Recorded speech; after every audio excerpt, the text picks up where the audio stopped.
So I'm so excited to be interviewing the amazing website mentor, Vicky Etherington. Absolutely, we need some kind of music or something. And we are going to be talking all about how to use a challenge in order to fill your programs. And of course, we will talk about websites as well, because I know that Vicky will want to share some things about websites. But this is something that we haven't talked about together. We haven't done an interview on this. And I just thought, wow, why don't we, seeing as it's perfect timing, actually start talking about this, talk about free challenges and using them to be able to grow, fill a group or grow your programs. So just before we dive into all of that, I know everyone's kind of thinking, if they don't know you, Vicky, they're all thinking, can you tell me a bit about you? So if you just share a little bit about you, that would be great for those who are joining us who aren't already familiar with how amazing you are. Oh, thank you. So Shelley kind of sprung this upon me because I thought I was coming on to talk about websites. Then I saw her post last week and I was like, are we going to talk about challenges? Which is actually great because I love challenges. So yeah, my name is Vicky Etherington. I'm a website mentor. I've actually been building websites since 2003 for small business owners, and a huge part of my ethos around web design and helping business owners is empowering them to actually be able to manage their websites themselves. So never feeling like they need to be reliant on anybody else, because lots of people I speak to feel like they're backed into a corner with a contract with a web designer, or their web design just stops communicating with them, or there's lots of people who find themselves in really uncomfortable situations with a website. So the way that I do that is I try to train people how to manage and grow their website themselves, or I teach them how to actually build it from scratch, which is amazing. I absolutely love doing that. And I have a program that helps people do that. And the way that I've been filling that program for the last nearly 3 years now, I've been running challenges to fill that program. And it is hands down been the biggest game changer in growing my business. And but more to the point, I absolutely love running these challenges. And so I think that's what Shelley was getting at when she was saying, let's talk about challenges rather than websites. Well, I just thought it's, considering you've got a free challenge coming up again, and I've got one that's coming up now as well. It's, perfect timing. And also, 3 years experience. I think we need to give a bit of praise for that. 3 years of running challenges. So I think, we're going to get a lot of really great conversation going today about what to do, how to make this happen. Yeah, and I'm definitely happy to share the stuff that hasn't worked as well, because, within those launches, and we all have them, don't we? We all have launches that absolutely go like gangbusters and you think you've completely cracked the code, and then you run it again because you've got this template, and then it just falls flat. And sometimes there's reasons for that. Sometimes I'm able to look back and see exactly what I did that went wrong, that I could have tweaked and changed. And so it's just this constant optimizing and making sure that we're understanding. And I mean, I am not a big numbers person. I do not like the kind of analysis that comes after something like a launch, but it's really crucial to be doing that, to understand where we went wrong and what we can improve on next time. And that's the way that we keep on progressing and keep on growing. Exactly. So if we're going to dive into this subject, I think maybe we should just actually dive in and talk a bit about, what are your top 3 tips for a successful challenge? What would you say are the top 3 things that people really need to focus on doing? So the main thing really is to create an experience in your challenge. And I think that's really, really key. And so you want to create a challenge that is also going to be tied in somehow to an outcome. And so it's really easy for us to put together a challenge around what we're experienced in. So let's say we're an Instagram expert. We could do a 5-day Instagram challenge, but that doesn't sound compelling. It's not the kind of thing that everyone's going to leap on and go, yes, that's what I need. Because it's not telling anybody about an outcome or an experience that they're going to have. Or, Shelley, the likes of you could do a 5-day LinkedIn challenge, but it doesn't really mean anything. Whereas if you actually run a challenge that is generate 20 new leads and 1 new sale in this 5-day challenge on LinkedIn, then suddenly you kind of pique an interest and people are like, yes, I could do with some of that. So you need to be really specific about what the outcome is going to be. And I think that's really important. So there's several challenges that I've run. And actually when I was putting some notes together for this, and I was thinking, You know, so like a LinkedIn challenge would be great. I have my getting started with WordPress website challenge, which has a great end outcome because people literally go from knowing nothing to suddenly feeling really confident around WordPress. And I was putting together some other kind of topics, and I was thinking, you know, build a sales funnel in 5 days. I was like, yes, I need to do a sales funnel challenge. That would be amazing. That would be absolutely brilliant. So thank you for the inspiration to make me write notes, because I was putting that down. I was like, why have I never done that before? Yeah. But I've done other challenges around blogging and even, so I did a blog around challenge. And I've got to confess, this was about 18 months ago, maybe even 2 years ago, when I did a blogging challenge in my group. And I completely screwed up on my ads, like big time screwed up on my ads. And I wasn't really sure of what I was doing. And well, I kind of was, but I didn't do the testing phase. And I kind of just threw some money at it and hoped it would work, and it didn't. So I hardly brought any new people in. But what it did was I already had my existing group, and the engagement just went through the roof. And so even if we're not creating sales, when you're creating something like a challenge, it creates massive momentum and massive growth in your business, in your engagement in your group. And that's only good for your community. And ultimately it does lead to sales, even if it's not instant. I still have people who ran through my challenge 2 years ago who are signing up to my Rock That Website program now. So sometimes it's a slow burn. I mean, you get some people who jump straight on, but for other people, it's not the right time for them. And so they need to wait, and they need to observe, and they need to be in your group and your community and get to know, like, and trust you a little bit more. So it's not always that instant gratification, but that's one of the reasons why I really, really love a challenge, because you're bringing people into your community and they stay there, and you are nurturing them in a way that you can't really do in any other platform. I mean, obviously you can nurture people through email sequences and that kind of thing, but you can't have the same kind of conversations as you have in a group. So, because I mean, all of us have been there, I think, where we've done launches that leave us feeling completely exhausted, or where we have an awesome idea, but we don't have the awesomely big audience to go with it. And so actually, I've tried webinars before, and Shelley, I know that you've had great success with webinars. But for me, I've never found that they work really well for me. And it's not the tech side, because I can deal with all of that. It's actually the pressure of having an hour to deliver a whole load of really compacted value to people who have given up an hour to spend with you, and then feeling slightly uncomfortable with taking them into the sale. And that's never sat with me really well. Whereas with a challenge, it's different. Your whole positioning is different, and you've got a whole 5 days to actually start to get to know people, and in a different way than you do on a webinar just through the chat box. So that's one of the reasons why I realized right from the beginning. And actually, Shelley, I was in your mastermind. The first challenge that I ever ran, I was in your mastermind. And I remember being like, whoa, I've got 300 people in my challenge. And there's lots of mistakes that I made on that first challenge that I ran that I'm happy to talk you through. But it still had a really, really big impact on my business, even though there were things that I did wrong. Absolutely. So I think in terms of top tips, if I just summarize some of what you said, the first one is to make sure that the promise is very clear for your challenge. What is the big promise it's going to make to your audience? One of the things I decided to do with my free LinkedIn challenge is it's called the 5-day free LinkedIn Leads on Tap challenge. And the leads on tap bit is actually really important, because what I can deliver is help you to know how to get leads on tap, on demand, whenever you want. And that's different from what other LinkedIn trainers do, and different from what other people have been doing in challenges, LinkedIn challenges up until now. So that's why it's deliberately called that. But the promise is at leads rather than clients, because I can't necessarily promise you that you'll gain clients in the 5 days that you do the challenge.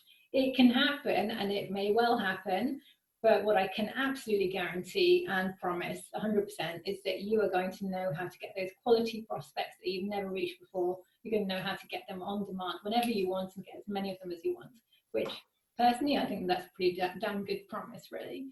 Absolutely. That's kind of like the first thing. And we've got some of the people we've got on. Barry, who's a fitness trainer, Janice, who does Chinese medicine, acupuncture, and qigong. You know, think about that for you guys. Think about the promise that you can give on your challenge, and make that promise exciting, but also make it something that you can actually achieve, so that, you know, people are going to be excited by it, but also you can deliver on it as well. So that's the first thing. And then the second thing, I love the fact, Vicky, that you started talking about engagement, and you were saying, you know, you're talking a lot about the engagement you get on challenges and that being important. A lot of challenges people do automated. I don't know, actually a lot of challenges are automated, but for me, I've done automated challenges as well. You lose the whole potential of actually the interactions. You lose the momentum and the energy when you do it automated, and also you don't get as many sales as a result. Whereas part of it, would you say the same, Vicky, that part of what leads to sales is actually the engagement? Yeah, absolutely, 100%. It's that ability to be able to actually speak to people in a customized way as well. And when you're live in a challenge, you can have people asking questions, but I did this and it doesn't kind of fit in with the model that you're talking about. How can I switch it? And you can completely address that for them. And that builds the trust in a way that you could never do on something that's automated. And it's the same, I know I'm comparing it to webinars, but it's the same difference between a live and an automated webinar. So automated webinars definitely have a place, and they will convert for you, but they will never convert for you in the same way as a live one does. Absolutely. So I really feel the same way about challenges, that if you really want the conversions, then you really, really need to be live and present in the group. Yeah. And so what do you think about the other side of that, which is you being there to actually engage on your side when people post every day, you know, about what's coming up for them from doing the daily exercises? What have you found in terms of your engagement side? Has there been some tips around that, how you need to show up for people? Yeah, I mean, there is a structure that I follow, and I'm happy to share that with you. But in terms of engagement in the group, I try to comment on every single comment and post that's in the group. And I don't get a VA to do that. I do that myself.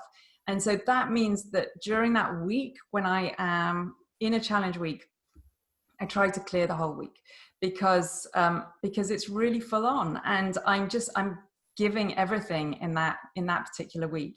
And the thing that you do need to be conscious of, so there's two ways you can run a challenge. You can either run it in your existing group, so some of you might already have Facebook groups, and you can run the challenge in there.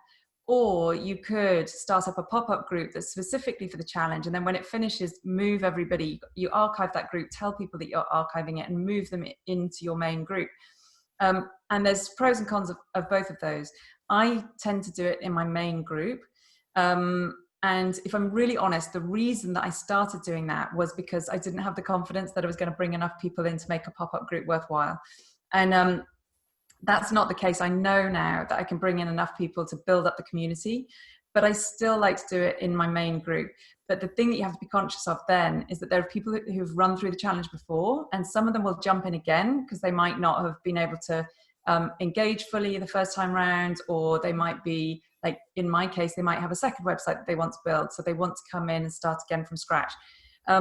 But you want to be clear on having boundaries around the threads in your group, so that the group doesn't get really mixed up and muddled, because you've got your normal everyday community, your loyal fans, your loyal audience who have probably been there for several years, and you don't want to alienate them through having a whole load of newbies coming in and taking up all of your time and like just messing up the threads, basically messing up the wall. So try to be really disciplined about having particular threads for the challenge, and that will help keep it clean and help just make sure that people don't feel like they've got their nose put out too much. And I'd actually, I mean, I'm going down the route, and have done in the past, of having a separate group just for the challenge. And I would say it's still really important to have clear threads where people actually post comments, because otherwise it's going to be really hard to catch if people are just posting willy-nilly. It's very hard to make sure that you've caught them, you've been able to respond to them. So yeah, I think that's really, really, really good advice. I'm just going to take a little look at the questions, because we're already getting questions here. great to see, you know, and I'm shaking my hand over there, even though I should be doing it here, but it's something. It's so cool. So, okay, let's have a look at some of the questions. So, Vicky's saying, would you use units for the challenge? You could do. So if you've got a social learning group, then yes, you can use units for the challenge. It's not something I've ever done before. So what I tend to do with my challenge is really important to make sure that people have an opportunity to catch up on the replays. And so when I'm delivering a challenge, and I'm not saying this is what you have to do, but I deliver a blog post each morning so that people have an opportunity to read through about the topic that we're going to cover, and they can actually carry out the tasks from that if they want to. And then later on that day, I go live and I'm answering questions and I'm elaborating more around the actual blog post. So in the replay, or when I'm delivering the replay in the evening, I'm linking to the blog post and I'm linking to the replay. And traditionally, I have done that just through a page on my website. So I have day 1 resources and replay, day 2 resources and replay. So actually, even if they come into the challenge at day 3, they can still easily go back and catch up on day 1 and day 2 because everything's nicely compartmentalized for them. I'm doing it slightly different this time around because I use a platform called Member Vault, and I'm going to put all of my resources in there so that people can actually come over there and they've got them and they'll have lifetime access to them.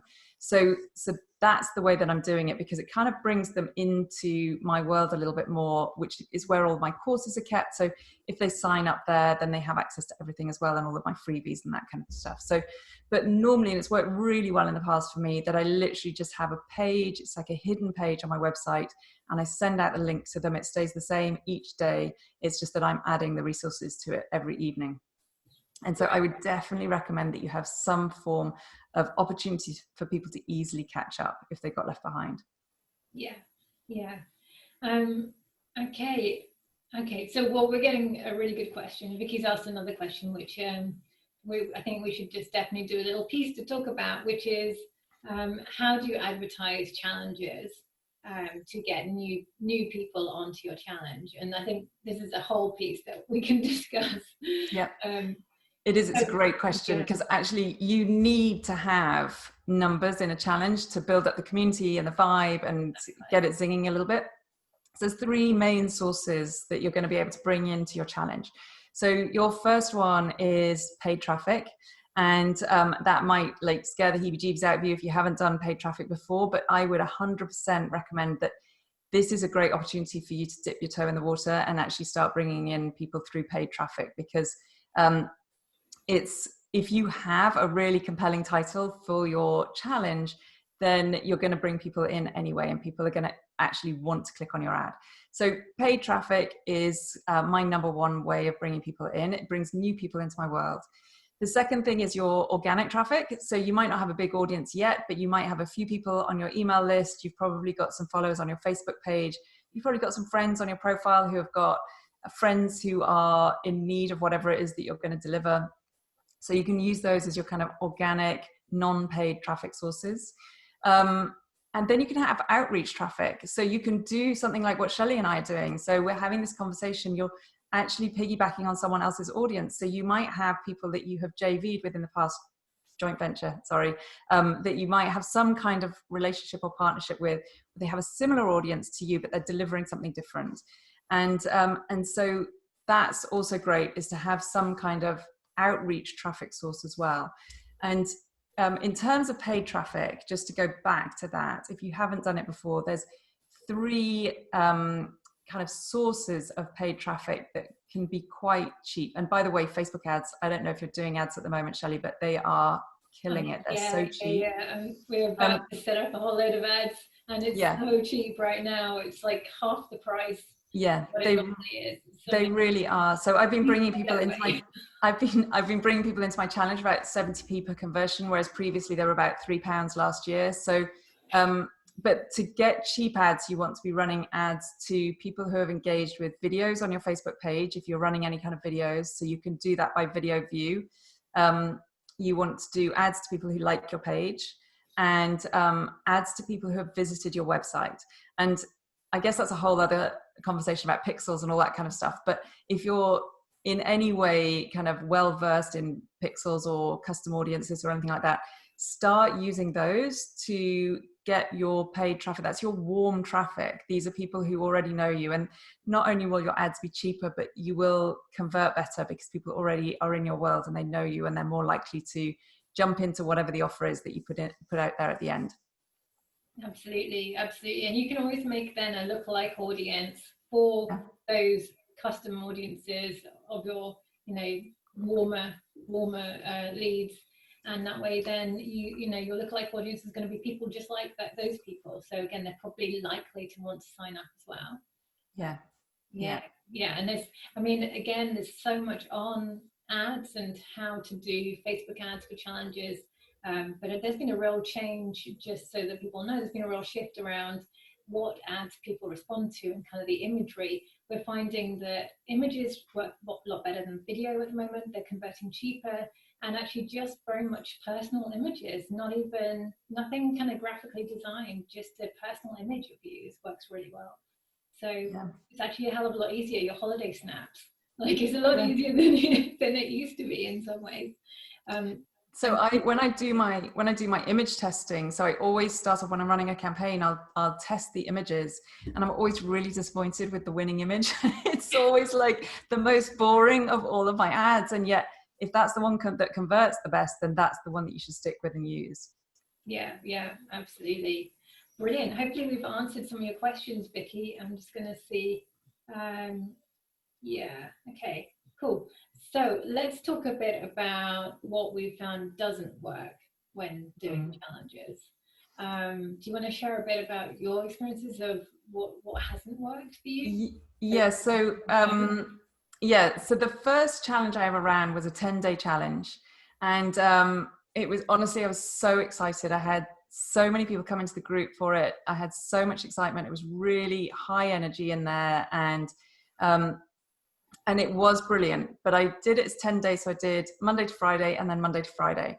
And the drop off during that weekend was massive. So I had a hugely engaged first 5 days, and then the following Monday, so day 6, it was like, I was so disappointed. It was like, where is everybody? It's like, because people forget, they get busy, life happens. And it's like, you know, they've had a great time the first week, but then they've just gone on to something else. They've moved on. So lots of people run 21-day challenges, 30-day challenges. I would recommend that if you are doing something longer than 5 days, that you do not have a gap. So that means working the weekends. And that might not sit well with some of you, but even if you're not if you're not showing up live at the weekends, at least give them some kind of worksheets, automate some kind of communication with them, either through your messenger bot or through your emails, and make sure that they are still kept in that zone where they're excited and they're wanting to carry on and learn more. So it's all about the anticipation of what's actually coming in the days afterwards. And so that was my first massive boo-boo that I made on my challenge, was that I ran it for 10 days, should have done it for 5, and actually was totally capable. After that, I compressed it into 5 days. And the engagement levels, you always get a lot more engagement on your first day, because people are like revved up and they're excited, they have great intentions, but then, you know, a client deadline looms, or their kids get ill, or whatever happens. So you are always going to get some kind of drop off. But you want to make sure that you're really working with them when they're in that high energy zone, and to keep them anticipating what's coming next. So that was the first mistake that I made. The second mistake that I made was just not following up. So it was like, once the challenge is finished, you literally are going to be exhausted. I mean, honestly, there's no two ways about this. You're going to be tired, because that full-on engagement that you're doing in the group, where you're just like giving yourself wholeheartedly into everybody's questions and comments, and it's tiring. And then there's stuff that kind of gets pushed to one side that you need to get on with at the end of the challenge. And so when you heave that sigh of relief and you're like, whew, it's Friday, I'm done, and you're just kind of expecting the sales to roll in, you need to make sure that you have some follow-up that you have planned before you're in challenge mode. So the weeks before, make sure you have your email sequences lined up, make sure that you absolutely have a checklist of things that you need to be doing after that, because otherwise all of that effort, you're just going to let it slide and you'll let it slip. And people who probably would have converted to becoming clients won't, because they forget, or because you just haven't bothered to reach out to them, or for whatever reason it is. So the follow-up is really important, but more important than the follow-up is the fact that you prep it and plan it in advance before you get, I don't want to say burnt out, but before you get tired on the challenge. Because honestly, at the end of it, on the Friday, you're just going to want to kick back, put your feet up and watch Netflix. Absolutely, absolutely. Yeah, I 100% agree. You need that. You need those email sequence pre-done and ready to roll out before the end of your challenge. Yeah, exactly. They just go and do the work for you. Absolutely. And if you're doing retargeting ads, have those set up as well, because they're just going to trigger, flick on and just go. Yeah. So yeah, because if you're not following up, I mean, honestly, I don't want to sound mercenary about it, but you are leaving money on the table if you're not doing your follow-ups. And just because somebody doesn't jump in at the fast action bonus or whatever it is that you decide to offer, and I'll come to that in a second actually, it doesn't mean that they don't want to work with you. It just means that they're not ready to make that decision right now, because maybe, you know, the kid's pasta is boiling over in the background or whatever it might be, and then they just forget to come back. So you need to make sure that you're nudging them and making sure that you're reminding them that this might be the last opportunity to come in with whatever bonus it is that you're offering. And with that said, and I am not a hard salesperson, I don't enjoy doing sales, but what I do have to recognize is that my program has a massive benefit for people who are wanting to get started with their websites, and I'm doing them a disservice by not telling them how much it can help them. So actually I need to move out of that place where I feel uncomfortable about asking for the sale and move into that place where I know that I'm being of service. And you need to do the same as well. And you need to incentivize them in some way. And the way that we do that on a challenge is through some kind of fast action bonus. And it's not a scammy, nasty, horrible sales tactic. It's actually just something that works. And it moves people from a place of apathy to urgency, where they're actually wanting to step up and take some action and actually progress themselves in their business. So I normally have like a 48-hour fast action bonus window.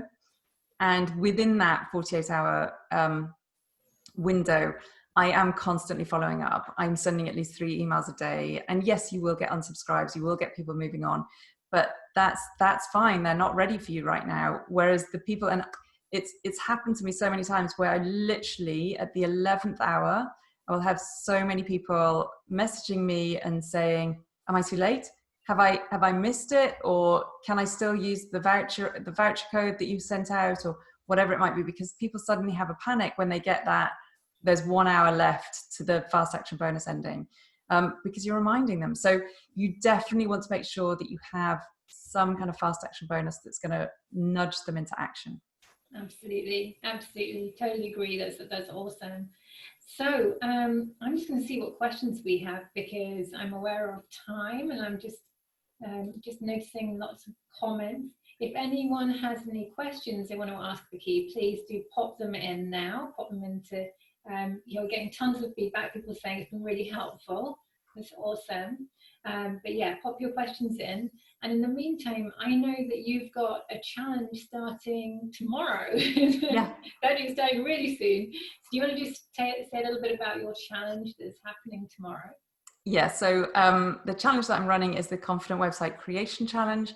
It's for people who are literally starting from scratch, and they might feel like they're really untech savvy, or that they don't really understand where to get started with their website.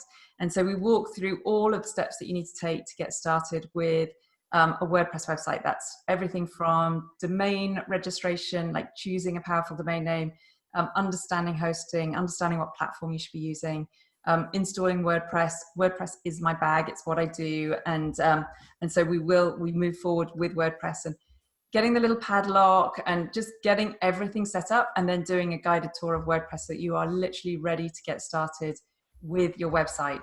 And actually, I'm going to be really honest with you, really transparent with you. What I've done in the past as well, and especially on that 10-day challenge, was that I gave so much information that lots of people felt like they could go away and do it themselves. So what I haven't mentioned is that your challenge should be perfectly aligned with your offering. So so for me, I have this getting everything that you need to get started with your website, and then that leads into people joining my Rock That Website program, where I teach them everything that they need to create a client attracting website from scratch. And so there's a natural progression. So for me to run something like an Instagram challenge that then leads into my website creation program, there's a total misalignment there. And it might work, you know, might get a couple of people coming on, but generally, because there's no congruency, your conversion is definitely going to be impacted from that. So you want to make sure that whatever you're offering, and I really struggled with this, that I really struggled to think about what I could do right from the outset that would be a natural lead into people wanting to dig in deeper with me and go in at a deeper level into their website. So what I did on that 10-day challenge was I gave too much. I gave too much information, and I gave people the impression that they could go away and do it themselves. And what has happened now, so keep in mind that was back in September 2017, is that I even now, still have people coming back to me and saying, I started my website with you on your challenge and thought I could go away and do it myself, and I got myself in a muddle.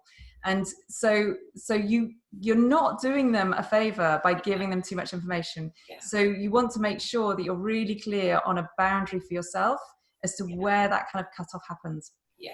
And, you know, I'm getting loads of questions on my ads and on my messenger bot from people saying, you know, can you talk us through setting up an online shop and, you know, in 3 days? And it's like, well, no, I can't. I mean, genuinely, I don't have time to do that.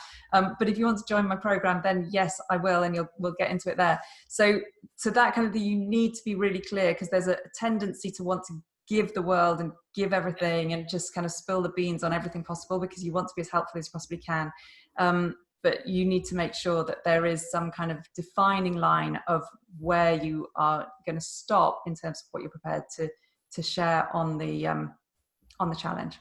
Absolutely. I've had the same thing from webinars as well. You'd be surprised, but, you know, a lot of people think even after an hour webinar with me that actually, well, now I'm an expert in LinkedIn, I can make this happen. And then they start and they get stuck quite quickly. So absolutely, it's really important that kind of making your tasks, your daily tasks, very defined, and give them a really great aha and a good breakthrough, but it's not the full solution, because actually you know that really to get the full solution they need your help, and we want to make it so that people want to actually get the results, that they're not in a full state of I know it all, and they've actually got that sense of how they really can move forward and get that big result they're looking for. So that's really good advice, Vicky. That's so helpful.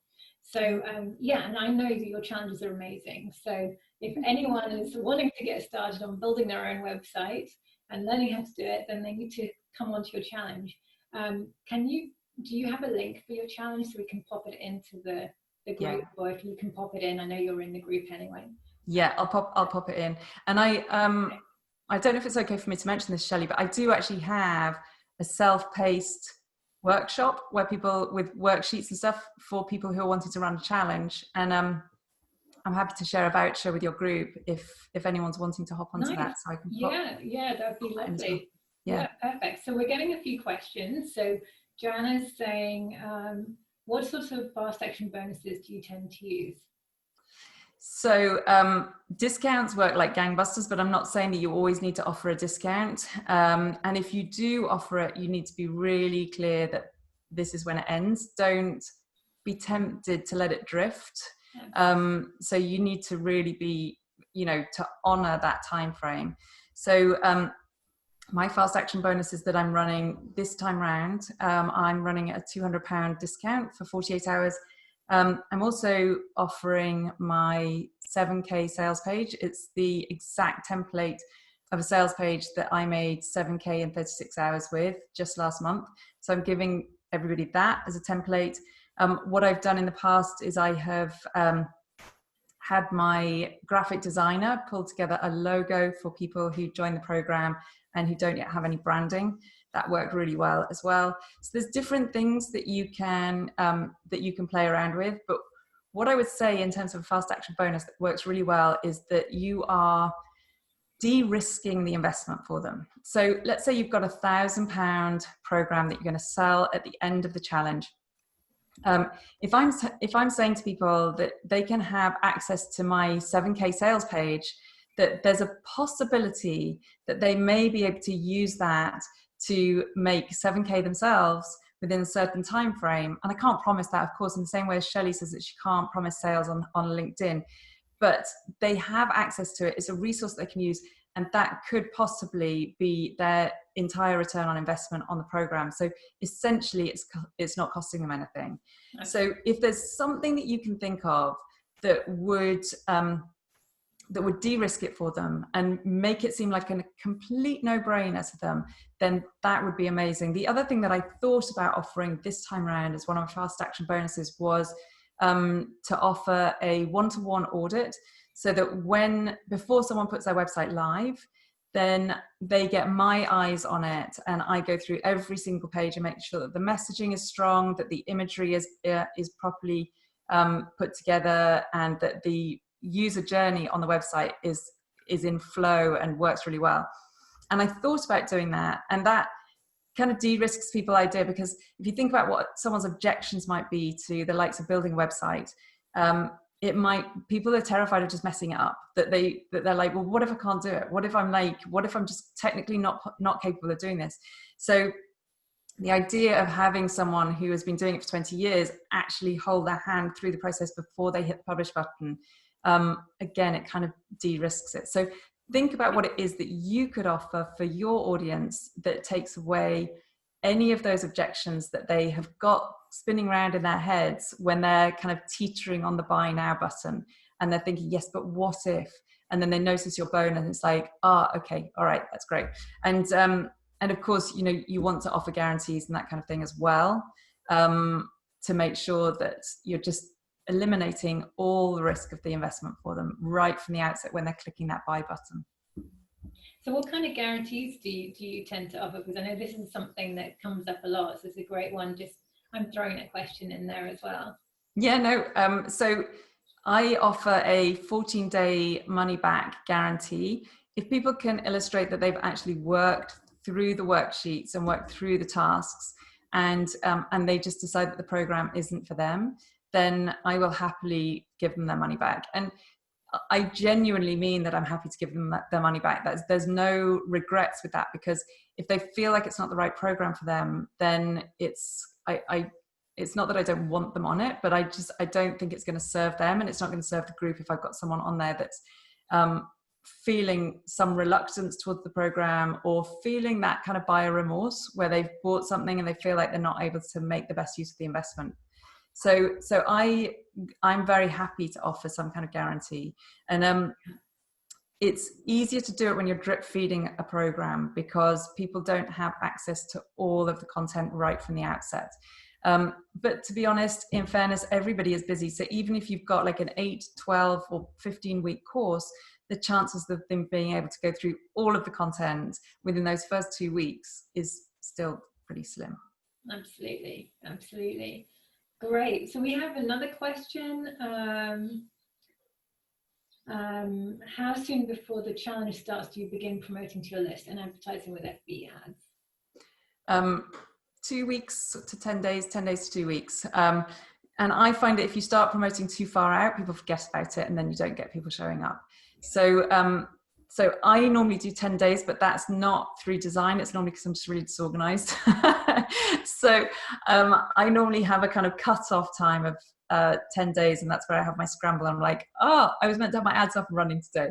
But that tends to work fine. I've done it with a week before, and in fact, that was one of my highest converting challenges. And I think probably the reason for that is people don't have time to forget that it's actually happening. Yeah. I mean, I would say, like for me, I'm definitely starting with 2 weeks on the ads, and got a warm-up sequence, and doing 3 weeks to get these sort of organic people through for my challenge. Reason why is because I'm expecting to have 3,000 participants in my challenge, so I'm really going for bigger numbers. But like Vicky says, there are a lot of reminders going out about the challenge, so no one can forget who signed up 3 weeks. If you guys sign up now, you're not going to forget. I promise you, you will still be very psyched and very excited about it, because so you have to have that. You have to have enough sort of opportunities scheduled in terms of interviews that you're doing with people. You need to have enough opportunities where you're coming into your groups and talking about it, where other people are going into their groups and talking about it, where you're going into other people's groups and talking about it.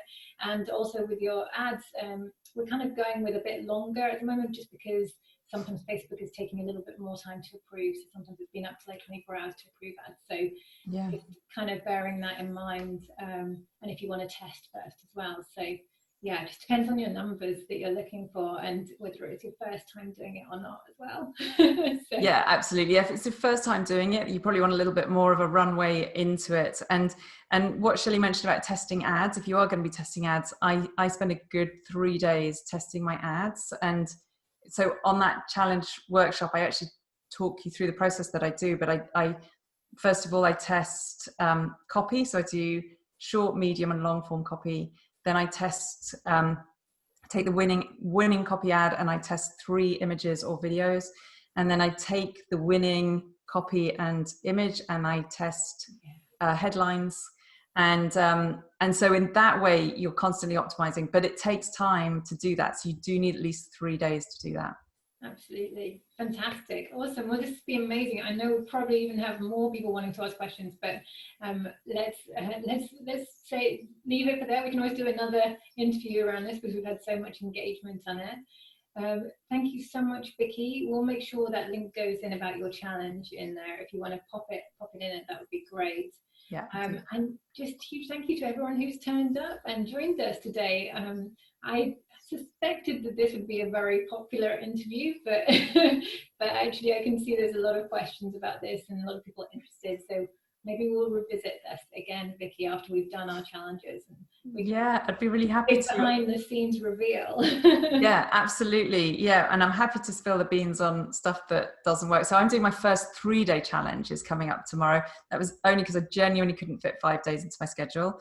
So I'll let you know how the 3-day format works. And yeah, I'm happy to, if people are still posting questions, I'm happy to pop into the group now and just pop in and answer any of those. That would be fabulous. That'd be fabulous. So it's been great to have you guys all here, and so good to like do this interview and have you guys listening. Keep an eye out, because there are more interviews coming up over the coming weeks, like I said. So there's a lot happening in this group. There's a lot of resources you're going to be getting, and of course we really look forward to kind of the next time that you guys come together and we do another interview. And like we said, Vicky and I maybe will do a behind the scenes after our challenges, look at what went well, what didn't, and give you all spill the beans on what happened. Absolutely. So thank you again for joining us, Vicky. It's been brilliant having you here. Thank you, Shelley. And just going to say goodbye to everyone. Bye, guys.